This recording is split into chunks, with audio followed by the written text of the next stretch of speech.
श्रीगणेशाय नमः। सरस्वत्ये नमः। सूर्याय नमः। मावृन्दाय नमः। गौमाताय नमः। सद्गुरुवे नमः।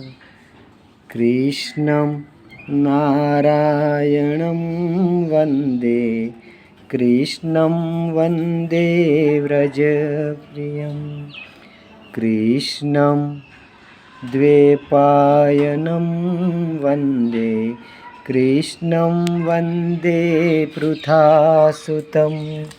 श्रीमद्भागवत महापुराण महात्म्यम्। सच्चिदानन्दरूपाय विश्वोत्पत्तिहेतवे तापत्रयविनाशाय श्रीकृष्णाय वयं नुमः।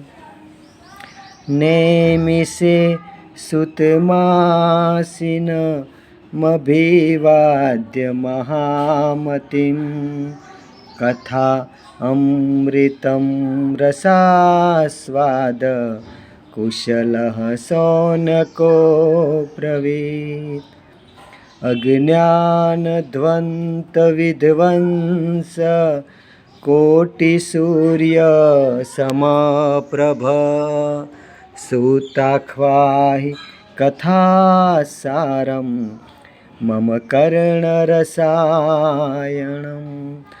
भक्तिज्ञानविरागाप्तो विवेको वर्तते महात्, मायामोहनिरासच्च वैष्णवे क्रियते कथम्।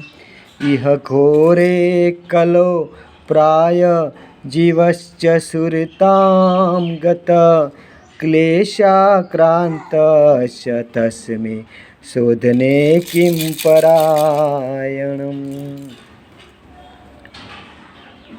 कृष्णप्राप्तिकरं शश्वतसाधनं तदधुना, एतस्माद् परं किञ्चित् मनः शुद्धेन विद्यते।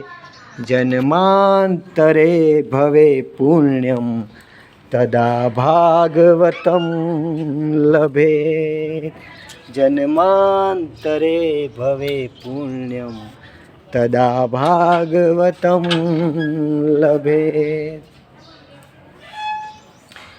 कालव्यालमुखग्रास त्रासनिर्णास हेतवे, श्रीमद्भागवतं शास्त्रं कलोकिरेण भासितं। कालव्यालमुखग्रास त्रासनिर्णास हेतवे, श्रीमद्भागवतं शास्त्रं कलोकिरेण भासितं।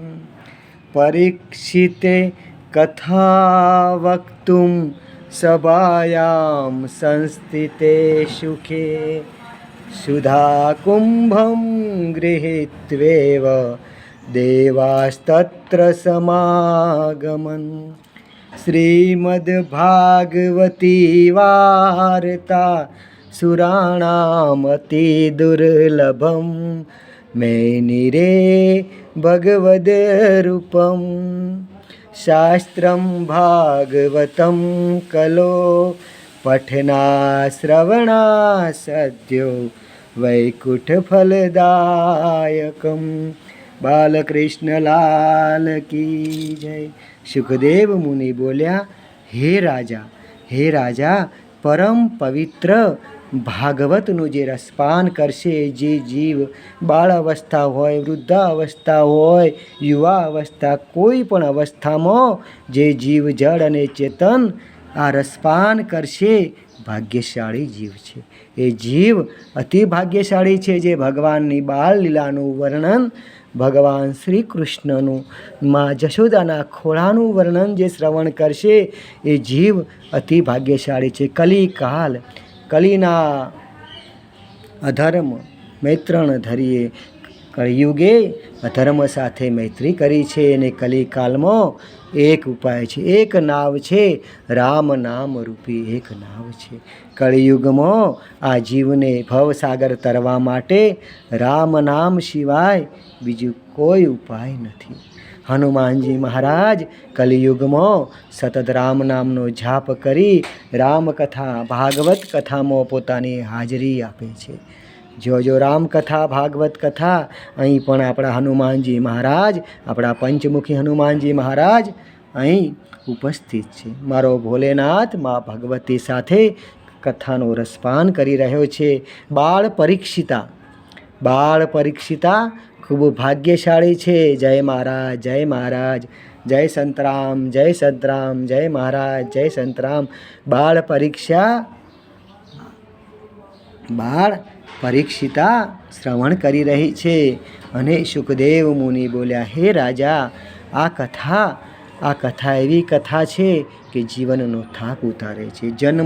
જન્મના થાક લઈને મનુષ્ય આવ્યો છે. આ કથા પરીક્ષિત, ખૂબ ભાગ્યશાળી પરીક્ષિત છે, જેને માતાના ગર્ભમાં, મા ઉત્તરાના ગર્ભમાં કોણ છે પરીક્ષિત? જે પરીક્ષિતની રક્ષા ભગવાનના સુદર્શન ચક્રે કરી હતી. ભગવાન અંગૂઠા જેવડું રૂપ લઈ વાસુદેવ મા ઉત્તરાના ગર્ભમાં પ્રવેશ કર્યો હતો. દરેક માના ઉદરમાં જ્યારે બાળક હોય છે ત્યારે ભગવાન અંગૂઠા જેવડું સ્વરૂપ લઈ એ બાળકની રક્ષા કરે છે. દરેક બાળક પરીક્ષિત છે, દરેક બાળક પરીક્ષિતા છે. આ રીતે ભગવાનનું સુંદર વર્ણન, ભગવાનના વર્ણનમાં ખૂબ રસપાન છે. આપણા ડોંગરેજી બાપા, સૂત પુરાણી, આપણા વધવદાસજી મહારાજ, કાગભૂષણજીજી મહારાજ અને એક કથા મારવાડ દેશ, કચ્છ, ગુજરાત અને કાઠિયાવાડમાં હરજી ભાઠી એક કથા હરજી ભાઠી કરી રહ્યા છે. ગામે ગામ ફરી રણુજાવાળા અલખ ધણીની, રામા ધણીની, એ દ્વારિકાધીશની એક કથા હરજી ભાઠી કરી રહ્યા છે. મારો દ્વારિકાવાળો બન્યો રણુજાવાળો, મારો દ્વારિકાવાળો બન્યો રણુજાવાળો. અજમલ ઘેર પ્રગટ્યો શામળિયો, અજમલ ઘેર પ્રગટ્યો શામળિયો, મીનળ દે ઝુલાવે જગનો તારણિયો, મીનળ દે ઝુલાવે જગનો તારણિયો. દ્વારિકાવાળો બન્યો, હે દ્વારિકાવાળો બન્યો રણુજાવાળો, દ્વારિકાવાળો બન્યો રણુજાવાળો.